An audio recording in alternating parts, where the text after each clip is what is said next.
6장 26절에서 38절까지입니다.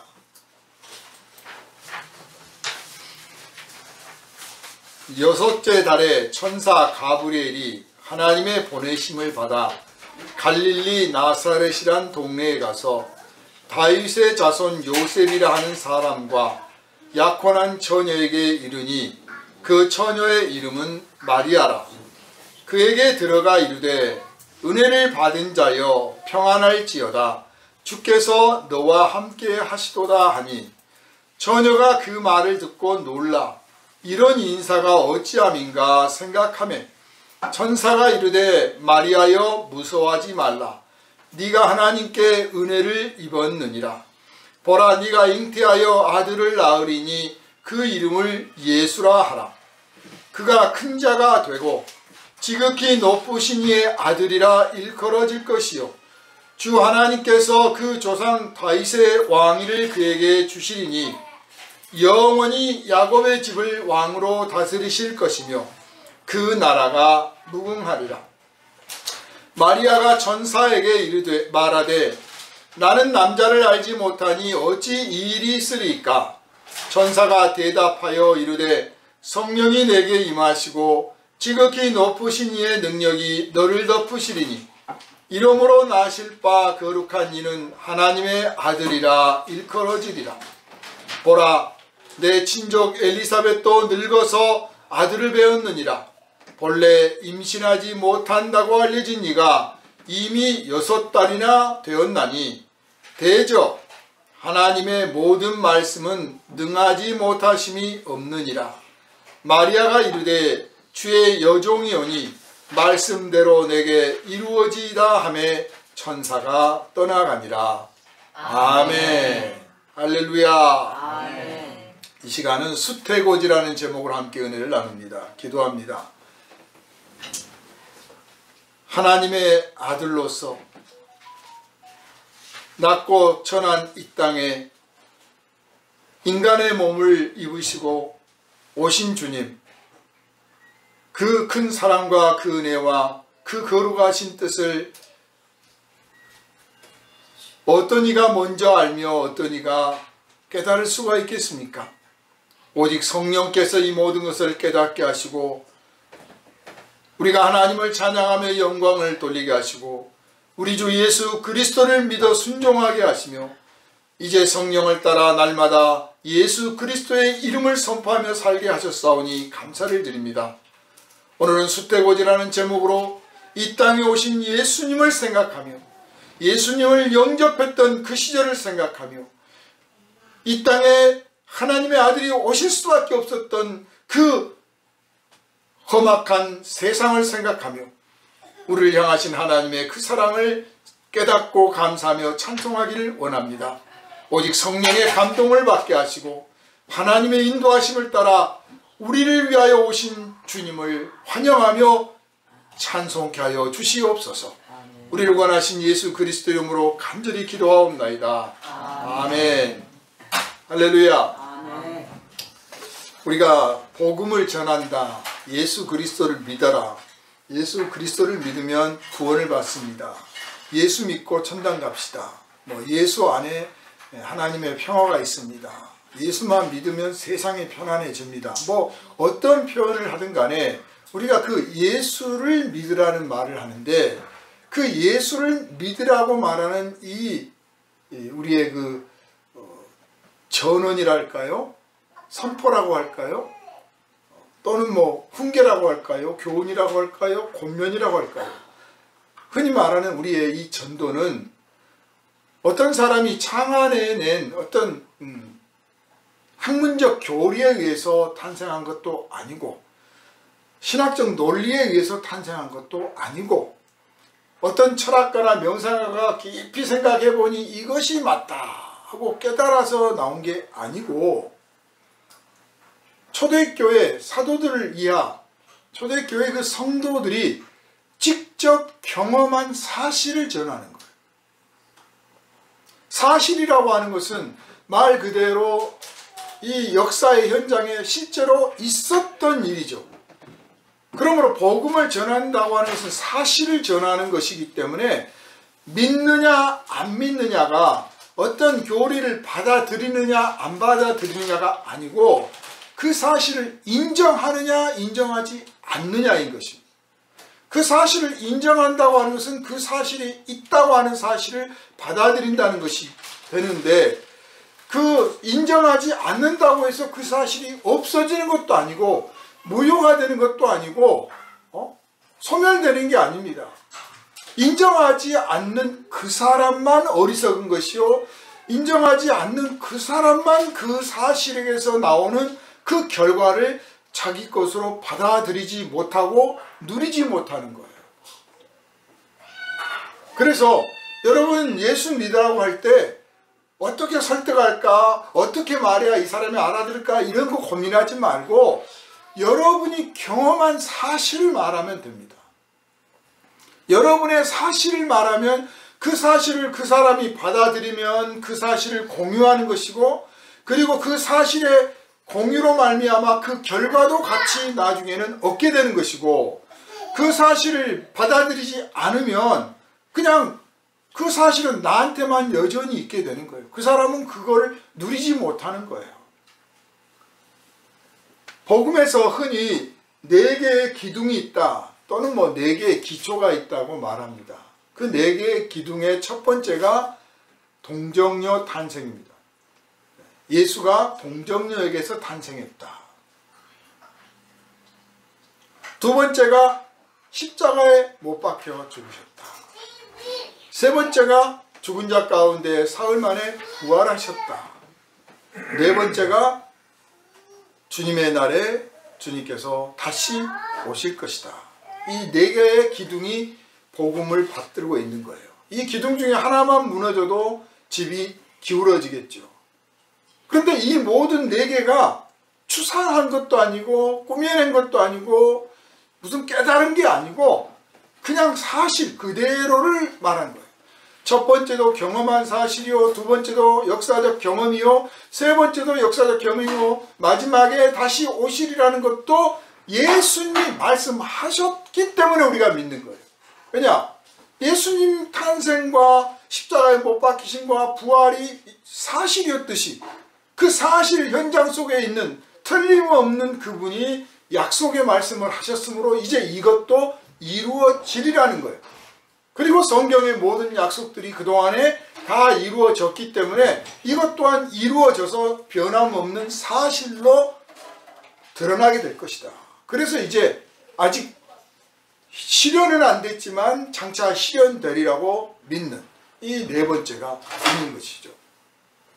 중국의 공산당이 간섭하는 중국의 교회들은 대개는 이 4번째는 안 믿습니다. 4번째 고백 자체가 없고 교리에서 4번째를 뺐습니다. 그런가 하면 우리가 2단이다 3단이다고 말하는 많은 그 가짜들, 가짜 교단 교리들을 보면 또 첫 번째가 없습니다. 그걸 부인합니다. 또 부활을 부인하는 데도 있고 십자가에 못 박힌 것을 다른 각도로 해석하는 경향도 있습니다. 오늘 우리가 읽은 이 본문은 예수께서 탄생하시는 과정을 증언으로 기록한 겁니다. 첫 번째 증언이 누가 있을까요? 아기 예수를 탄생한 마리아. 마리아가 했겠죠. 두 번째, 예수님 자신이 했겠죠. 뿐만 아니라 마리아가 이렇게 처녀가 잉태하여 아들을 낳았다는 사실을 주변의 가족들은 다 아는 일이니까 또 주변 사람들이 다 증언을 했겠죠. 그래서 이 증언을 바탕으로 하되 이게 그냥 사람의 어떤 일도 시간이 지나면 꾸며대고 내용을 좀 과대하게 하고 포장하고 뭐 그렇게 할 수가 있잖아요. 그런 거 없이 오직 성령의 감동으로 이것들이 기록이 된 것입니다. 그래서 우리는 의심할 것 없이 조금도 주저하지 말고 망설이지 말고 예수께서 동정녀에게서 탄생했다고 하는 사실을 확실히 믿고 받아들이시기를 주님의 이름으로 축원합니다. 자, 예수님 탄생하시던 그 시절은 사실 그 이스라엘 입장에서는 정치적으로나 경제적으로나 사회적으로나 정말 몹시 어두운 때였어요.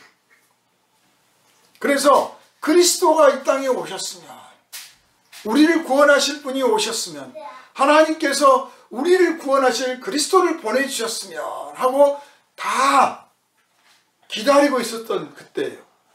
아마 하나님의 백성으로서, 하나님의 그런 약속을 믿는 백성으로서가 아니었다면 사실 그때나 지금이나 인류가 하고 있는 이 죄악상은 그때나 지금이나 달라진 게 없어요. 2000년 전이나 3000년 전이나 5000년 전이나 지금이나 1000년 전이나 앞으로 1000년 후나 인간이 죄악을 저지르고 사는 모습은 더할 것도 없고 덜할 것도 없어요.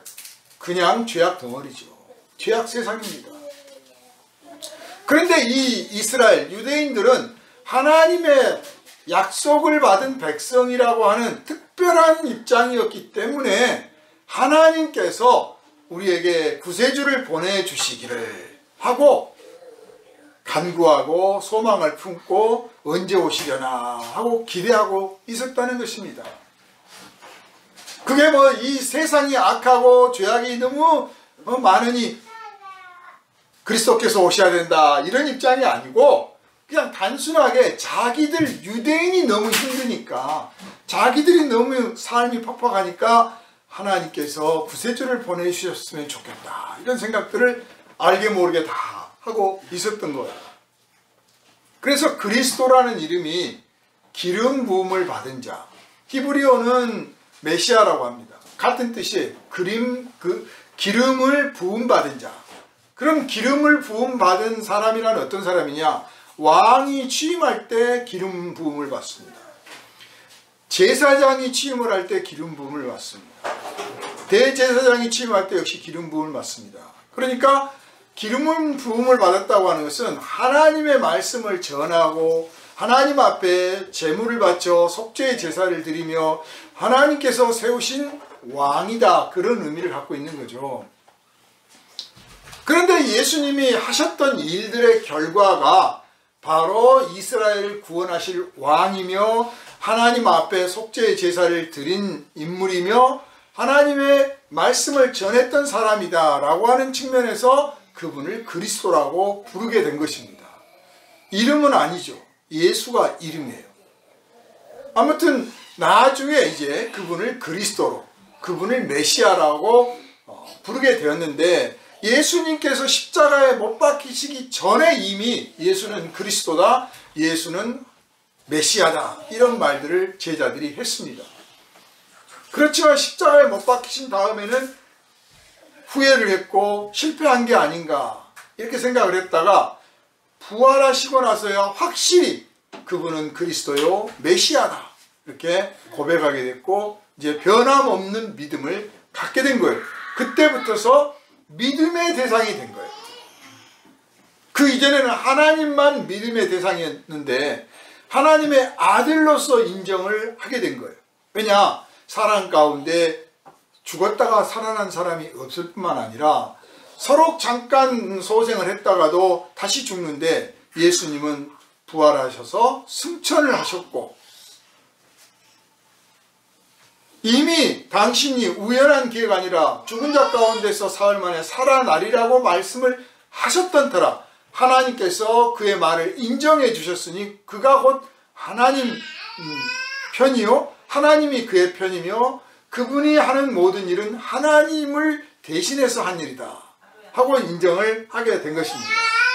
자, 어쨌든 이렇게 예수께서 이 땅에 오셔서 병자를 고치시고 죽은 자를 살려내시고 정말 놀라운 권능을 나타내시고 무리를 걸으셨으며 또 하나님의 나라 천국에 관한 비밀들을 말씀하셨고 십자가를 지시고 부활도 하셨는데 이런 모든 일을 하시기 위해서는 이 땅에 오셔야 되는 거 아니에요.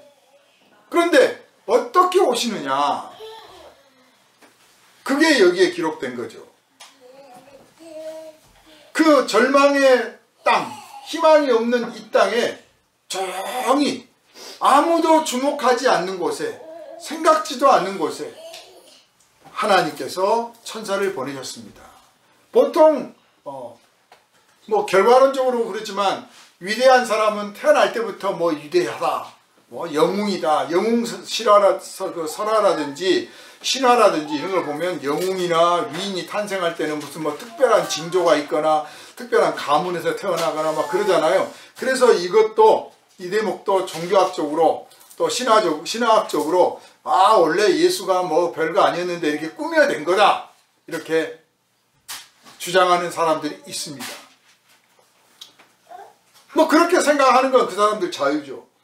문제는 그렇게 맞다고 치더라도 어쨌든 예수의 일생을 통해서 봤을 때 보통 위인이다, 보통 영웅이다, 대단한 사람이다, 이런 차원이 아닌 정말 하나님의 아들이 아니고는, 하나님이 아니시고는 할 수가 없는 일들을 하셨다고 말이에요.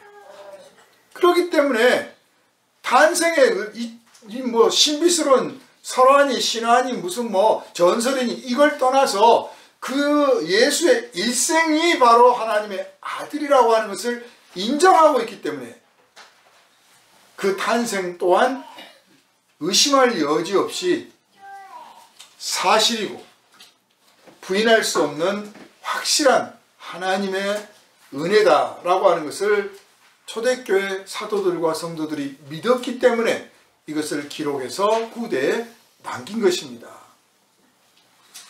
한 사람에 대한 관심이며 예수님이라고 하는 위대한 스승이요 훌륭한 스승이신 그분이 어떻게 탄생했나 하는 한 사람에 대한 관심이며, 또한 동시에 우리에게 구원의 길을 열어주신 하나님의 아들로서 그분이 이 땅에 어떤 길을 통하여 오셨나 하는 것을 우리에게 가르쳐준다, 이렇게 생각을 하시면 틀림이 없습니다. 그런데 그 하나님께서 이 땅에 그 아들을 보내시는데 왕의 집안도 아니고 무슨 대단한 가문이 아닌 거예요.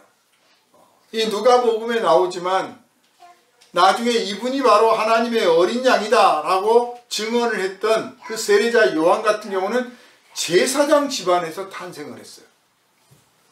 제사장 집안에서 경건하다고 알려지고 거룩하다고 구별된 집안에서 태어났습니다. 그러니까 그 세례 요한이 광야에서 금식하면서 메뚜기를 먹고 석청을 먹고 낙타 털옷을 입고 다니면서 회개하라 하고 외쳤을 때 사람들이 따라 주었던 거예요. 그런데 예수님은 학자 집안도 아니고 왕가에 탄생한 것도 아니고 그냥 평범한 집안에서 시골 촌동네에서 태어난 겁니다. 여기에 보면 요셉이라는 사람이 나오는데 다윗의 자손이다. 그러니까 무슨 뭐 다윗의 자손 하니까 무슨 대단하게 느끼는데 마치 무슨 뭐 전주 이씨, 광산 김씨, 뭐 경주 김씨 하듯이 그냥 그 수많은 수십만, 수백만 중에 한 명인 거예요. 그냥 다윗 가문 12지파 중에서도 다윗은 또 작잖아요. 그런데 그 중에 후손이다 그 말이죠. 그것도 다윗의 왕국이 유지가 되고 있다면 우리 조상이 지금 왕의 조상이야 하면서 큰소리 치겠지만 나라가 망해가지고 로마가 고의적으로 다윗의 왕가를 폐하고 전혀 상관없는 다른 사람을 데려다가 왕으로 앉혀놨잖아요. 그러니까 다윗의 가문이라는 게 무슨 뭐 당시에 자랑할 만한 게 별로 없는 거예요. 단지 민족의 영웅이요, 우리 조상 중에서 가장 추앙을 받는 그런 분, 그런 정도로 이제 다들 인정하는 그런 정도였죠. 그 사람과 약혼한 처녀가 있는데 이름이 마리아였습니다. 당시에는 약혼을 부모들끼리 이제 결혼을 하면 부모끼리 허락을 하면 당사자가 와서 얼굴을 봅니다.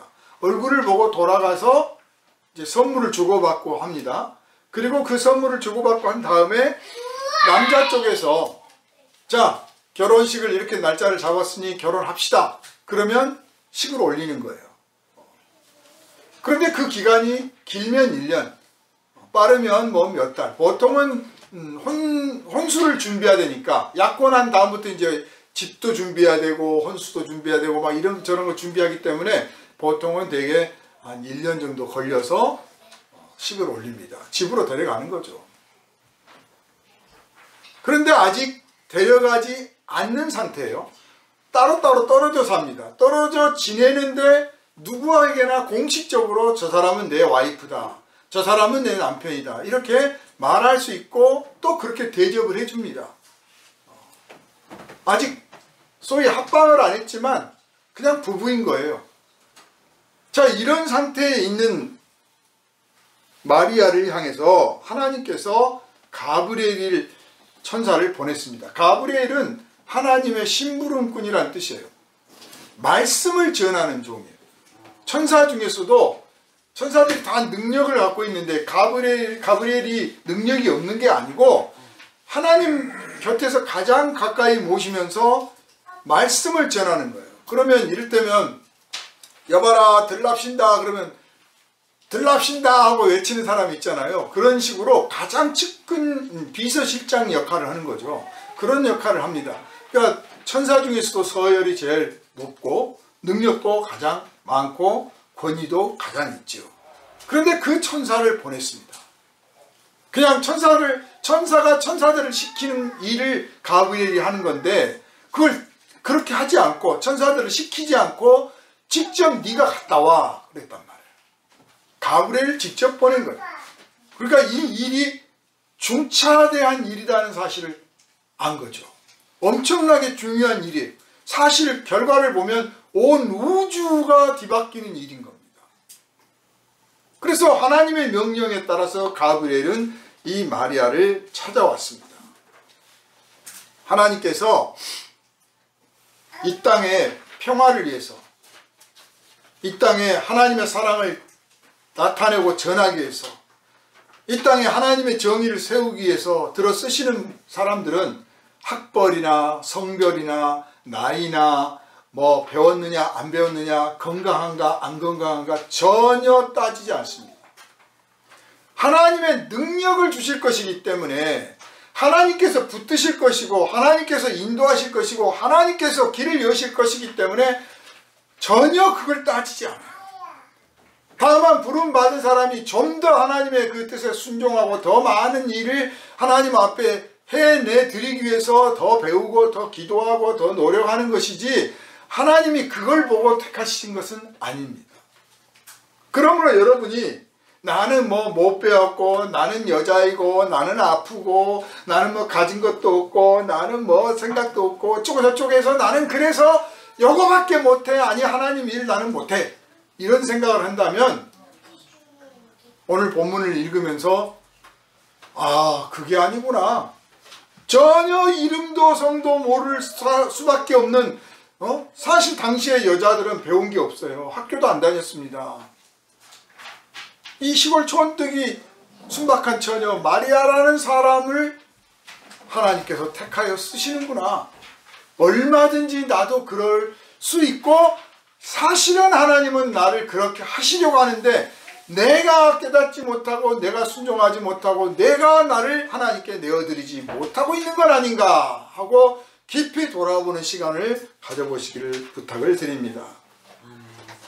그래서 우리가 하는 일이 좀 작든지 좀 별거 아닌 것처럼 느껴질지라도 감사하며 충성을 다하며 열심을 다하며 하나님은 누구라도 들어 쓰시는 하나님이다 라고 하는 확신 속에서 모든 사람을 존중하고 모든 사람에게 기회를 줄 줄 아는 그런 복된 심령이 여러분의 것이 되기를 주님의 이름으로 부탁을 드립니다. 본문에 수태고지라고 이름이 붙어 있잖아요. 수태, 잉태를 하는데 받아들여서 잉태하는 거예요. 그래서 잉태를 자기가 자원한 것도 아니고 무슨 육체적인 구조상에서 어떤 성적 결합에 의해서 된 게 아니라 초자연적으로 잉태를 하게 되었기 때문에 수태인 거고, 그거를 알렸다. 하나님께서는 말씀을 하심으로 천지를 창조하셨잖아요. 말씀 있을지어다 하니까 그렇게 창조가 되었고 그대로 될지어다 하니까 그대로 되었습니다. 하나님은 말씀하시고 그 말씀대로 이루시는 분이십니다. 그런데 그 말씀대로 이루시는 하나님께서 이제 가브리엘을 보내서 네가 잉태하게 될 것이요 아들을 낳을 것이며 그 아들이 장차 하나님의 아들이라고 하는 말을 듣게 될 것이다 라고 알려줘라. 그러니까 이 말을 하는 순간, 이 말을 하는 그 순간에 바로 능력이 나타나는 거죠. 여러분 이 놀라운 기적을 믿으시기를 바랍니다. 우리가 병자에게 예수의 이름으로 나을지어다 그러면 무슨 엑스선이 나가는 것도 아니고 무슨 광선이 나가는 것도 아니고 무슨 약을 먹인 것도 아닌데 예수의 이름으로 나을지어다 라고 말하는 그 순간, 선포하는 그 순간에 하나님의 능력이 나타나서 하나님의 능력이 그 환자에게 임해서 그 사람이 낫는 거거든요. 이게 하나님이 하신 일이에요. 말씀하시는 것을 이루시는 하나님이라는 사실을 믿으시기를 바랍니다. 아멘. 그래서 가브리엘이 마리아에게 네가 잉태하여 아들을 낳을 것이다 라고 말하는 그 순간에 하나님의 능력이 이미 마리아에게 임한 거예요. 아멘. 자, 그때 마리아가 나는 못하겠는데요 그러면 자기만 괴로운 거죠. 그죠? 하나님께서는 이미 그를 쓰려 하시고 그에게 하나님의 일을 시작하셨는데 거부해, 못마땅하게 겨, 짜증을 내, 싫어해. 그럼 당사자가 괴로운 거예요. 우리가 하나님께 붙들림 받았을 때 그럴 줄 알아야 돼요. 내가 하나님 부르셨다, 하나님께서 나한테 이걸 깨닫게 하신 걸 보니 나더러 이거 하라고 하시는구나, 하나님께서 이런 걸 보게 하신 걸 보니 불평하고 짜증내지 말고 내가 이거를 해야겠구나 하고 내가 하나님의 뜻을 깨닫고 순종하고 내가 성경을 읽을 때 말씀을 들을 때 기도하다가 이거를 하나님이 나한테 하시는구나, 하라고 하시는구나 하면 그때 내가 감사합니다, 네 순종하겠습니다, 당신 뜻대로 되십시오 라고 하면 그 일이 순탄하게 나를 통하여 이루어지고 내 삶의 기쁨이 되고 자랑이 되고 영광이 되고 또한 능력이 더 크게 나타나는데 나는 못하겠는데요 왜 나를 자꾸 그러세요, 왜 나만 갖고 그래 하고 막 불평하고 짜증내고 숨고 피하면 나만 괴로운 거예요. 나만 힘들고 그러다가 참고 기다리시다가 도저히 이건 안 되겠다 싶으면 등불을 옮기시는 거죠. 딴 사람에게 넘어가 버려. 그게 고생하고 험악한 길이 열리는 게 아니라 영광스러운 기회가 옮겨가 버린 거예요. 이 인류 역사의 수많은 교회들이 그렇게 그 등불이 옮겨간 것을 모르고 있다가 흩어져 버렸고 수많은 성도들이 그 등불, 그 기름이 딴 사람에게 넘어간 줄을 깨닫지 못하고 불평, 불만하다가 그냥 그대로 끝나버린 사람들이 많다고 말이에요. 근데 오늘 마리아는 보니까 받아들이잖아요. 그래서 참 대단하다. 보통 사람이 아니구나. 보통 사람이 아니구나, 대단하구나는 언제 드러나냐면 평상시에 드러나는 게 아니에요. 평상시에 나 대단한 사람이야, 뭐 나 좀 봐라, 이런 사람들은 정신이 좀 오락가락하거나 아니면 조폭이거나 문제가 있는 사람이에요. 그렇죠? 아니면 국회의원 나가려고 떠들고 있거나. 정상적인 경우는 사건이 터지고 무슨 일이 생기고 위기가 닥치고 고난이 닥치고 역경이 펼쳐졌을 때 그때 자기가 그거를 극복해 보겠노라고 내가 한번 해보지 뭐, 한번 참아보지 뭐 하면서 그냥 무슨 뭐 무리를 한 게 아니라 한번 하려고 덤볐는데 그 결과가 그 사람이 보통 사람이 아니네, 이 사람이 위대한 사람이네 하게 만드는 거예요. 그러므로 여러분 안에 어떤 능력이 있는지 여러분은 모르는 거예요. 지금 하나님이 여러분에게 어떤 은사를 주셨는지 여러분이 다 알지를 못해요. 그래서 무슨 사건, 무슨 사고 안 터지나 하고 기대감을 한쪽에서 갖고 있어야 돼. 제발 사건, 사고 안 터져야 되는 데가 아니라 안 터져야 되는데 저 사람 나한테 가까이 안 와야 되는데 저런 사람 내가 안 만나야 되는데 이러면 아무 일도 안 생긴다니까. 그냥 평범하다니까요. 그런데 사건이 터지고 무슨 일이 생기고 누가 나한테 와서 묻고 나 앞에서 무슨 일이 터지고 그때 내가 내 나름대로 최선을 다했더니 내 안에 하나님의 능력이 이런 큰 능력이 있구나. 내가 알고 보니까 괜찮은 사람이네. 내가 알고 보니까 대단한 사람이네 하는 말이 나오게 될 줄 믿으시기를 바랍니다. 아멘. 그러면 인생에서 불평할 게 별로 없어요. 아멘. 그죠? 불만할 것도 별로 없고 피할 일도 별로 없어요. 진짜입니다. 자, 다윗의 후손 요셉의 약혼녀 마리아에게 가브리엘 천사가 와서 네가 잉태하여 아들을 낳을 것이다. 딱 이 말을 했어요. 근데 이 말을 듣는 순간에 본인은 깨달았을지 모르지만 이랬다라고 마리아가 한 말을 이제 초대교회 성도들, 사도들이 딱 들었을 거 아니에요. 그러셨어요. 라고 들었을 때 그때 성령께서 딱 깨닫게 하신 거예요. 이사야 성경 이사야 7장에 그러므로 주께서 친히 징조로 너희에게 주실 것이라 보라 처녀가 잉태하여 아들을 낳을 것이요 그 이름을 임마누엘이라 하리라 하신 말씀이 탁 떠오른 거예요. 그냥 옛날에 이사야 선지자가 그렇게 말했는데 무엇 때문에 이 말을 한 건지, 도대체 이 말을 왜 한 건지, 뭐 자다가 무슨 뭐 봉창 뚫는 소리 같기도 하고, 그래서 어쨌다는 건데 하고 그냥 그런가 보다 하고 넘어갔던 이 성경 기절이, 당신은 알다시피 유대인들은 태어나서 철들기 시작하면 이제 탈무드를 외우잖아요. 토라를 외워요. 줄줄줄줄 다 외웁니다. 성경을 외운다 그 말이죠. 그렇기 때문에 우리같이 뒤져가지고 성경 어디 있더라 몇 장 몇 절 찾는 게 아니고 무슨 뭐 하면 턱 떠오르는 거예요. 이사야 다 나와. 그런 사람이 그냥 지천이에요, 지천. 요즘은 이제 교회에서도 그런 분들이 없는데 예전에 보면 교회에서도 성도님들, 목사님들은 별로 없어요. 저부터서 그래. 그런데 그냥 일반 성도님들이, 평신도들 중에는 성경을 줄줄줄 외우는 분들이 그렇게 많아요. 그만큼 성경을 많이 읽은 거예요. 요즘은 너무나 안 읽어.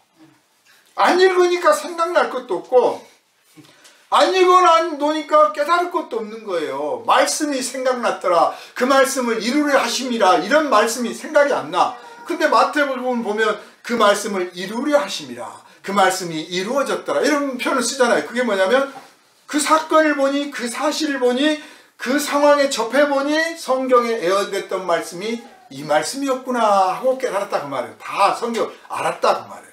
그러니까 오늘 본문에서도 마리아가 처녀가 잉태하여 아들을 낳으리라고 딱 했을 때 이 마리아가 바람이 났거나 아니면 요셉하고 약혼하고 나서부터 뭐 같이 그냥 뭐 동거생활을 했거나 왔다 갔다 했거나 뭐 그렇다고 하면 이 가브리엘이 와가지고 아들 낳을 거야 그러면 네 알겠습니다 감사합니다 이랬을 거예요. 그런데 남자도 몰라. 약혼만 했지. 전혀 모르는 상황인데 천사가 와서 네가 아들을 낳을 거야. 그러니까 아니 나는 남자를 모르는데 무슨 말씀이에요. 당연히 반문하게 됐죠. 그게 바로 처녀가 잉태하여 아들을 낳으리라. 이름을 임마누엘이라 하리라. 임마누엘 뜻이 뭡니까? 하나님이 우리와 함께 하시다. 엘이라는 게 하나님이라는 뜻이라면 최고의 신을 엘이라고 불러요. 그래서 최고의 신이 우리와 함께 한다. 그런 뜻이란 말이에요. 그러니까 신이, 하나님이 우리와 함께 하시는 하나의 방식으로서, 방법으로서 이 땅에 오신다는 거예요. 저 하늘의 보좌에 앉아만 계시는 게 아니라 우리들과 함께 하시려고, 함께 한다는 게 같이 그냥 어디다 불상 모시듯이 모셔놓고 맨날 아침마다 와서 비나이다 비나이다 이런 의미가 아니라 우리와 같이 동고동락 하신다고 말이에요. 우리의 슬픔을 알고 우리의 기쁨을 알고 우리의 배고픔을 알고 우리의 애로움을 알며 우리가 무엇을 즐거워하며 무엇을 자랑하며 무엇을 추구하는지를 똑같이 경험하고 똑같이 인도하되 그분은 하나님이시니까 죄로 물들지 않고 우리에게 하나님의 기쁨, 하나님의 은혜, 하나님의 영광, 하나님의 평화 이런 것들을 전하고 알려주고 누리도록 하고 또 우리를 그렇게 인도해 주신다. 이게 함께 한다는 뜻이에요. 그래서 이사야 예언자가 이렇게 말씀을 한지, 하나님의 예언을 전한지 벌써 오래돼서 이런 말이 있었는지 없었는지조차 기억을 못할 만큼 세월이 흘렀는데 이제 조용히 이 말씀이 이루어집니다. 이거 정말 기억해야 될 거예요. 하나님은요, 말씀을 하신 거, 하나님은 약속하신 거, 나는 다 잊어먹고 세상 사람들 다 잊어먹었어도 하나님은 기억하시고 하나님은 반드시 하십니다. 반드시 이루셔요. 언제 어느 때 어느 날 할지 모르는데 어느 날 되고 보니 그것이 이루어졌어요. 여러분이 기도하다가 하나님께서 나한테 이런 약속을 하시는구나, 이 말씀은 나에게 주신 말씀이구나 막 깨닫고 감동하고 막 벅차고 하나님은 언제 그러실 거예요 막 그랬던 적이 혹시 있을지 모르겠어요. 근데 세월이 조금 지나면 그렇게 말씀을 하신 적은 있는데 도대체 이게 이루어지는 거예요? 안 이루어진 거예요? 나 혼자 붕 뜬 거 아닌가? 혼자 사기당한 거 아닌가? 막 그러는데 내가 알지도 못하는 사이에 이미 하나님의 말씀은 어디선가 이루어지고 있다 그 말이에요. 할렐루야.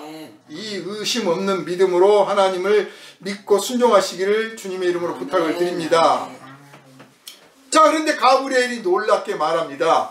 이 사람은 영웅이 되고 민족의 영웅이 되고 위대한 사람이 될 거다, 이런 뜻으로 말한 게 아니라 큰 일을 하리니 하나님의 아들이라 일컬어지리라.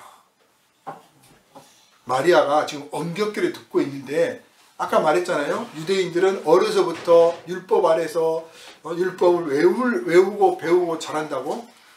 그러니까 아들을 낳았는데 그 아들이 큰 일을 해서 하나님의 아들이라 일컬음을 받으리라고 했단 말이에요. 우리가 지금 듣기에는 아무렇지도 않은 말이에요.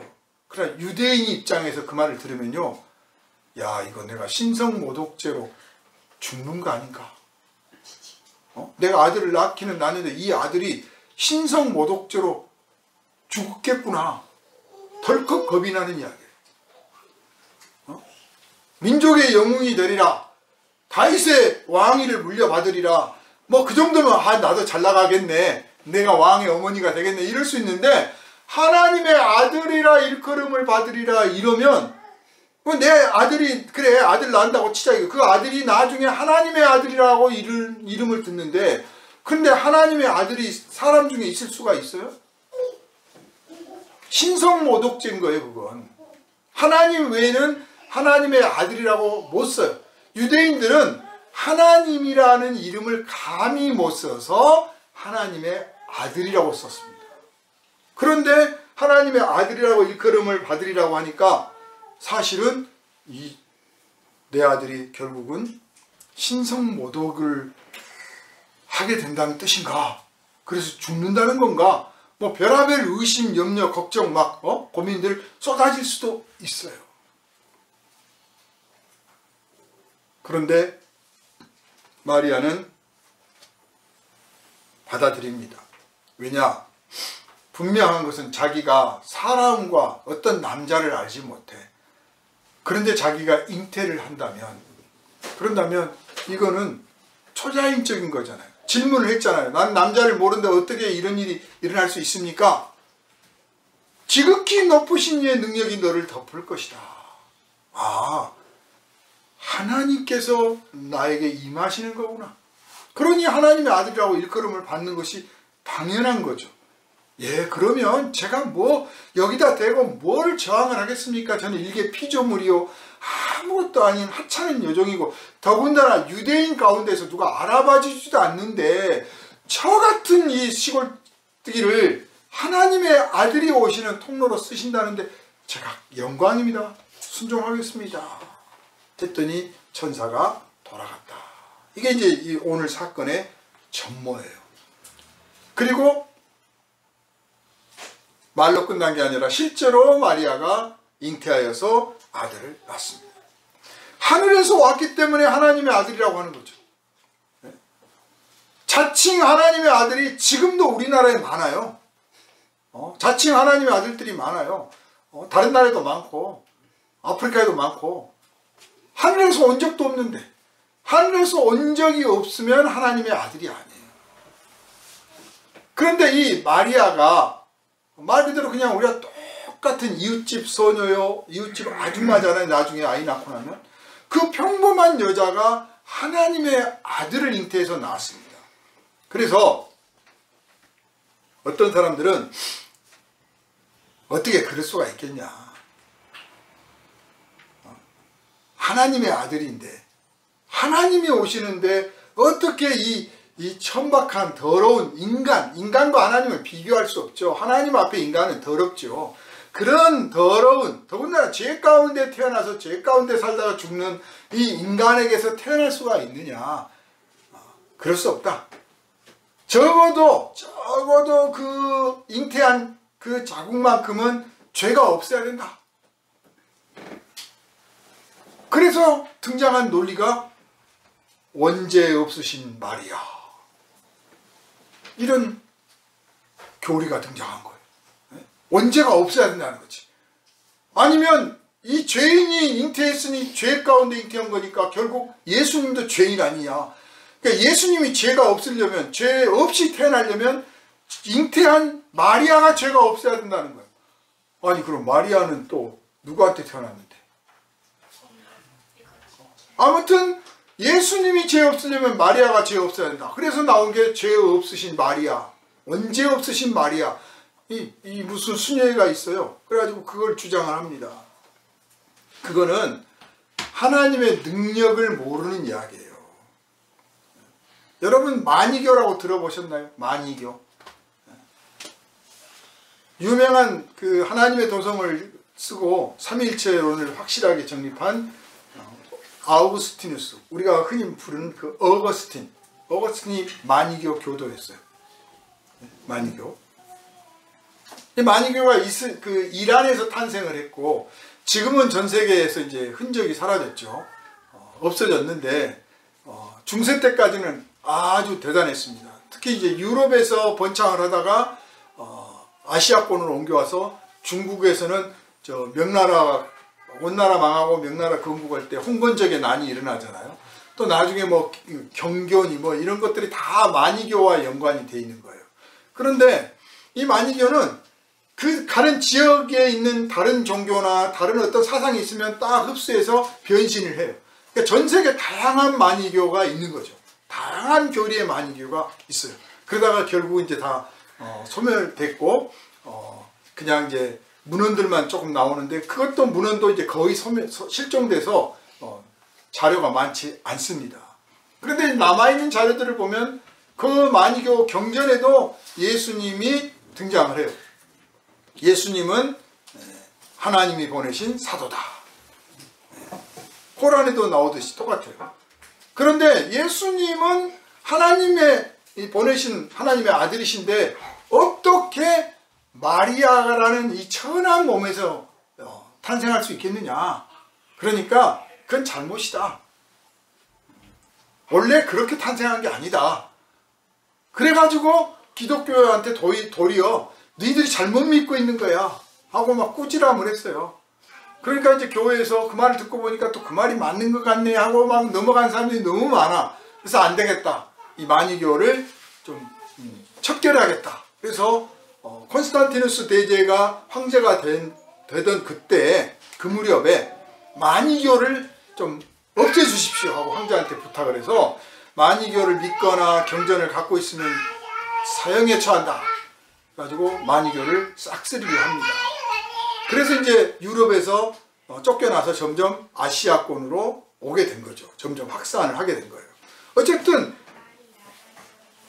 하나님의 능력으로, 하나님의 거룩하신 뜻에 따라서 하나님이 하신 방법대로 동정녀가 잉태하여 아들을 낳은 것인데, 마치 인간에게 무슨 공로나 자격이나 무슨 의나 무슨 조건이 있어야 가능한 것처럼 믿는 것, 이게 동정녀 탄생에 대한 이단들이 갖고 있는 특징이다. 왜 이게 중요하냐면, 마리아라고 하는 평범한 여인에게 하나님의 성령이 임하심으로 잉태해서 하나님의 아들이 탄생할 수 있었기 때문에 우리같이 죄 많고 허물이 많은 인간에게도 우리가 예수를 믿고 회개해서 예수를 구주로 영접하면 하나님의 성령이 임하셔서 우리가 마리아처럼 성령으로 잉태한 건 아니지만 거기는 하나님의 아들이 탄생하신 것이고 우리는 성령을 받아서 거듭나게 된다. 거듭나는 인생을 살 수 있게 된다 그 말입니다. 그러므로 동정녀 탄생을 믿을 수가 없다면 성령을 받아 거듭남을 믿을 수가 없게 되는 거예요. 만약에 성령으로 잉태한 동정녀 탄생은 믿지 못하면서 거듭남을 믿는다고 하면 그냥 귀신 들린 것에 불과한 거예요. 귀신 들린 것을 거듭남이라고 착각하는 거예요.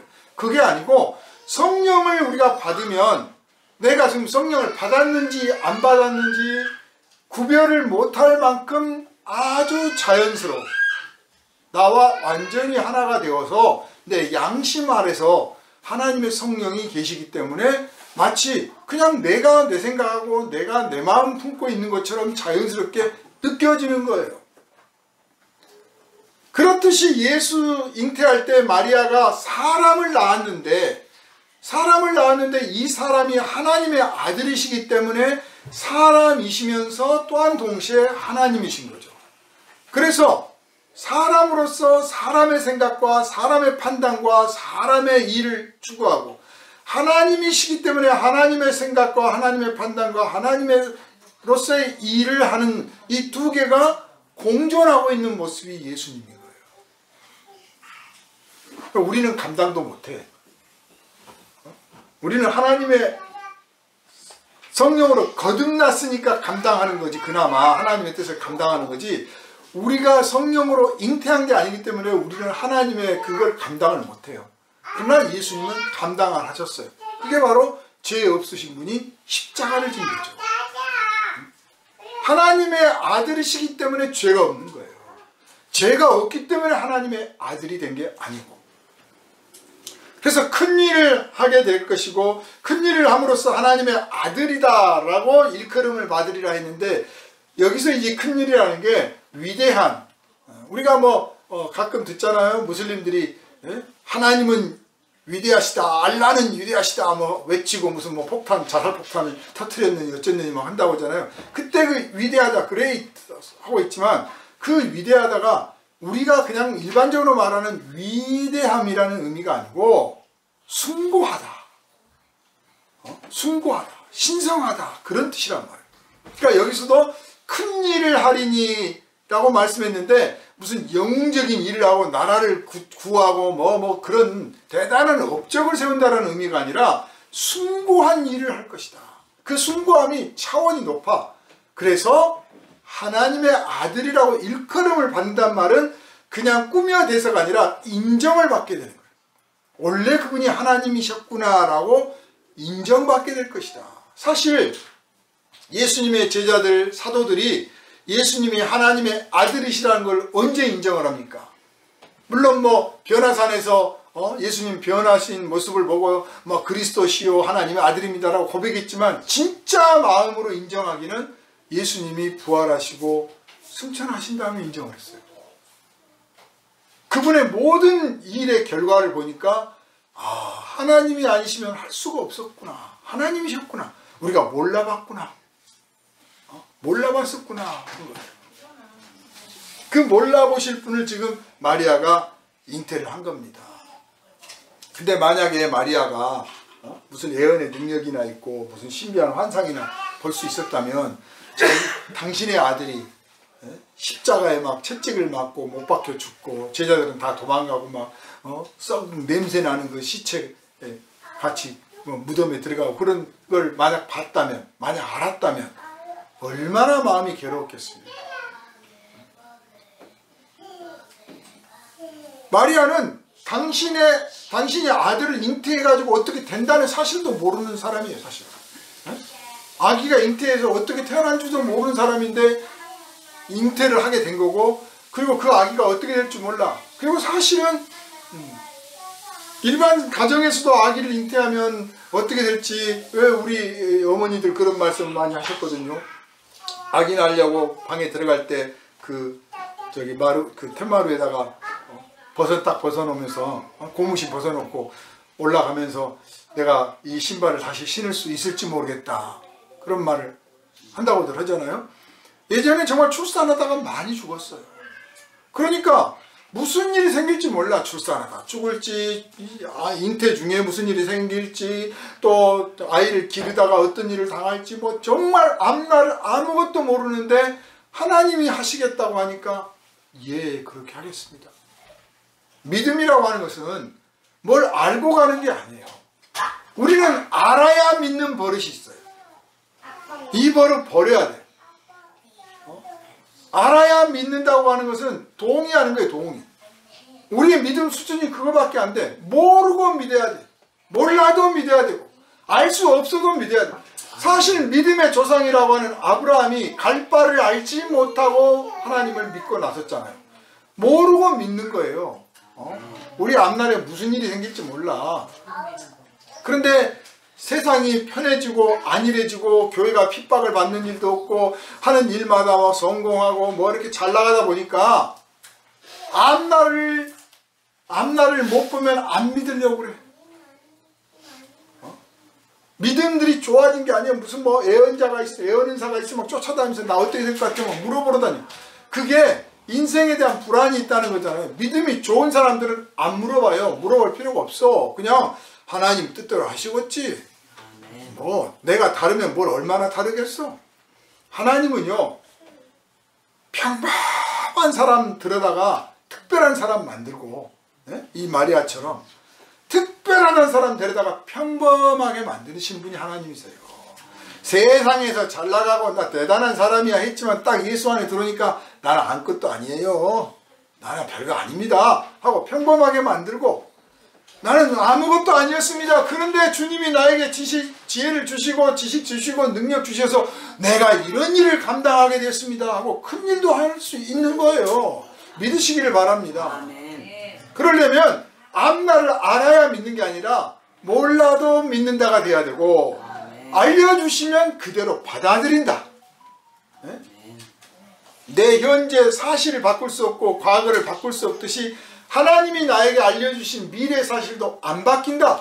그래, 나는 그 안에서 순종하면서 하나님의 뜻이 이루어지게 하리라 하고 우리 자신을 들이시기를 주님의 이름으로 축원합니다.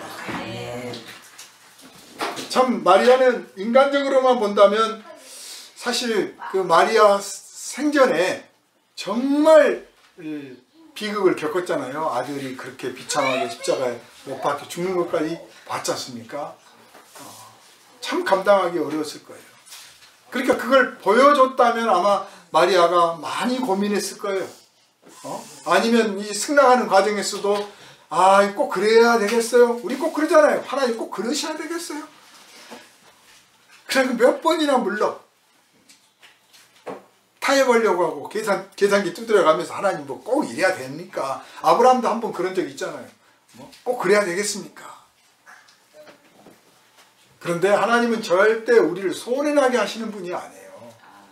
하나님은 우리를 망가뜨리시는 분이 아니고, 하나님은 우리 것을 빼앗아 가시는 분이 아니에요. 우리에게 주시려고 하시는 분이에요.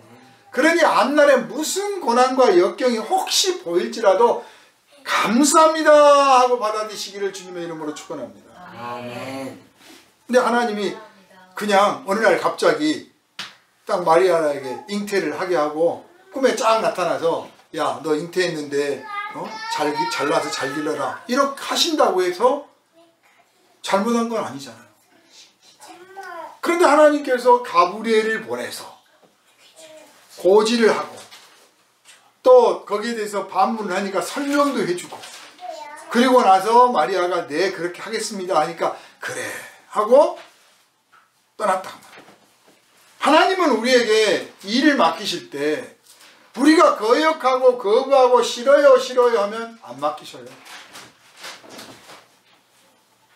하나님은 우리의 동의를 구하시는 분이요, 하나님은 우리에게 설명해 주시는 분이요, 하나님은 우리가 충분히 깨달을 때까지 기다려 주시는 분이세요. 그만큼 그 일이 우리에게 값진 일이고 우리에게 영광스러운 일이고 우리에게 유익이 되는 일이기 때문에 그래요. 하나님은 손해가 없어.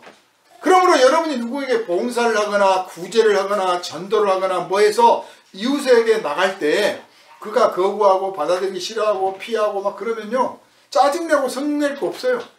기다려주고, 아니면 너만 손해지. 너만 손해지. 그럼 배짱을 갖고 느긋하게 기다려주고, 또 하나님께서 내 동의, 내 찬성 얻어가면서 이렇게 하시니 얼마나 자상한 분인가. 그런 줄도 모르고 나는 막 짜증내고 성질내고 불평을 털어놨었구나. 하나님 죄송합니다 하는 마음 가지면서 한 번 약속하고 한 번 순종하기로 다짐한 것은 꼭 끝까지 지켜나가시기를 주님의 이름으로 부탁을 드리겠습니다. 사랑하는 여러분, 이렇게 주님의 종이오니 주의 뜻대로 되기를 원합니다 하고 마리아가 고백하는 그 순간에 확정됐잖아요. 똑같은 하나님의 말씀도, 성경 안에 기록된 이 말씀도 그냥 여기서 살아서 꿈틀꿈틀해요 지금 막. 그런데 우리가 그걸 읽고 아멘 하고 내가 받아들이면 그때부터 이 말씀이 나에게서 막 일을 시작하는 거예요. 그런데 내가 아멘 하지도 않고 읽지도 않고 다 쳐박아 놓고 있으면 그 많은 하나님의 말씀, 즉 그 많은 하나님의 능력이 아무런 일도 안 하고 나타나지 않는 것이며, 결과적으로 내게서도 어떠한 영광스러운 일도 안 나타나게 된다는 사실을 깨달으시기를 바랍니다.